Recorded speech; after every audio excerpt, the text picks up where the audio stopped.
think national parliaments engaging in this system matters, and I welcome that. It also has strengthened the powers of the European Parliament, and we know that every treaty since the Single European Act has made the European Parliament a stronger and more relevant institution. And we sometimes worry about this massive big parliament and we've only so many parliamentarians. But if you have good people there and they're engaged in the committees, they really have influence. It's a working parliament and you can influence, and our MEPs do. And then there's that other offer in the Lisbon Treaty, and that's the petition for over 1 million Europeans. And that again is simply a platform. We don't know how Europeans are going to use it, but it will be very interesting to see what petitions come from the people of Europe to the Commission in terms of their interests and their concerns. And all that will help build the democratic fabric of the system. Not perfect, but then, as I said, I don't think perfection and political systems go hand in hand. The second question one has to ask is, in terms of the values that underpin the system, are these values that each of us can hold to? Are they values that we can instinctively think that they enrich the lives, the normative lives that we have? And I would argue with anyone that Articles 1 to 10 of this treaty are very clear, they're very straightforward, and they espouse values that are every bit as, in a sense, as laudable as one finds in other constitutional documents. It pledges a social market economy, not the caricature of the EU as this neoliberal monster. It espouses non-discrimination, it espouses equality, and it espouses the need for the EU to promote peace and humanitarian assistance in the world. And there's also then the Charter. So for all those reasons, it makes much more explicit what it is, the normative underpinnings of the EU. And again, that is better than what we have at the moment. The third area is Europe's role in the world.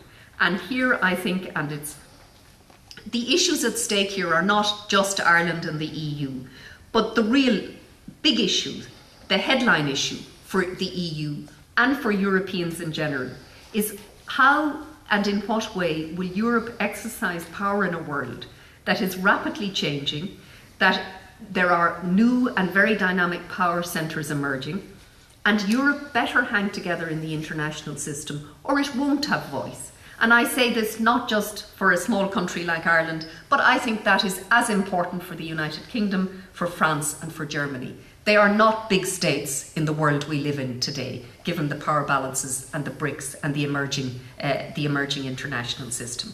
And by 2020, Europe will be a very small proportion of global population, a rich part of the world, but a declining in terms of proportionate power, and that matters. And then I come to that area of the Common Foreign and Security Policy and the ESDP. I have to say that again, when I listen to the debate in Ireland on this, I worry about us. I worry that we don't face up to the fact that this system, there is no compulsion on us. This system will not require us to join armies or to fight wars or to do anything that an Irish government or the Oireachtas does not want us to do. There is no compulsion when it comes to the Common Foreign and Security Policy or the Security and Defence Policy. It is based on unanimity. It also, the guarantees recognise for the first time in an international document that it recognises Irish neutrality.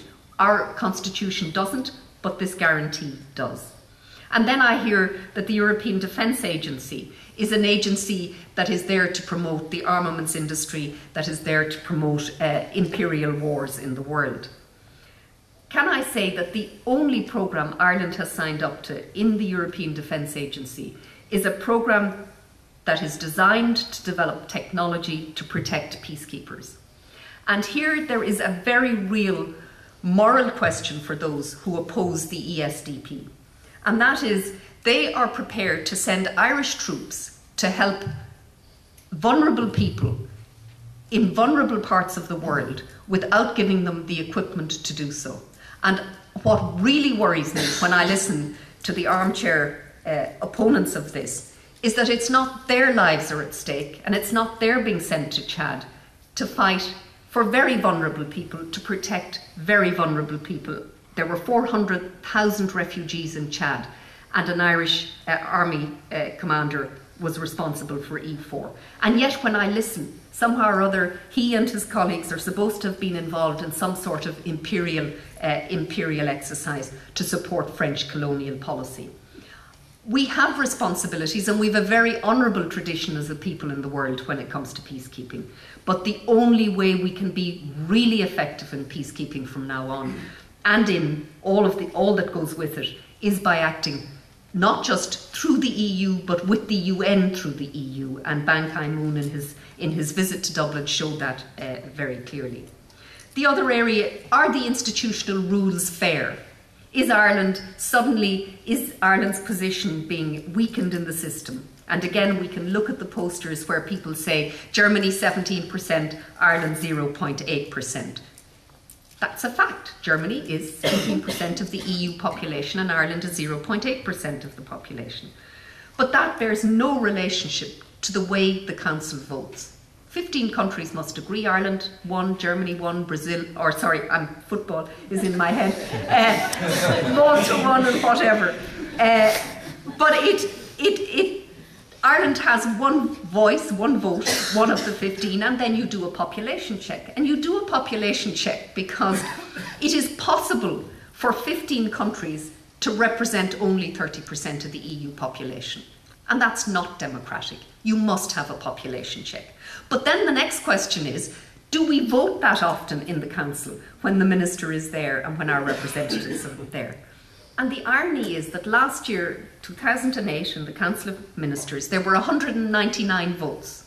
How many times did Ireland vote against last year in the Council? Not once. Not once.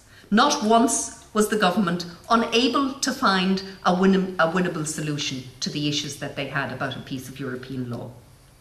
And more importantly, 23 countries either voted for everything or only voted against one. And there's only one country that voted 4 times out of 199 against one. So why are we having this debate? It is not. If Irish ministers were dependent on their voting power going into the Council, they might as well not get on the plane in the morning. So again, forget the poster. It's irrelevant and it doesn't matter. And then finally, I would ask, and I ask this as an Irish citizen, is this treaty something that fundamentally undermines things that are important to this country or to our standing in the world? And I have to say, and I am probably one of these poor creatures that has read Lisbon, I can't see it. There is nothing to fear.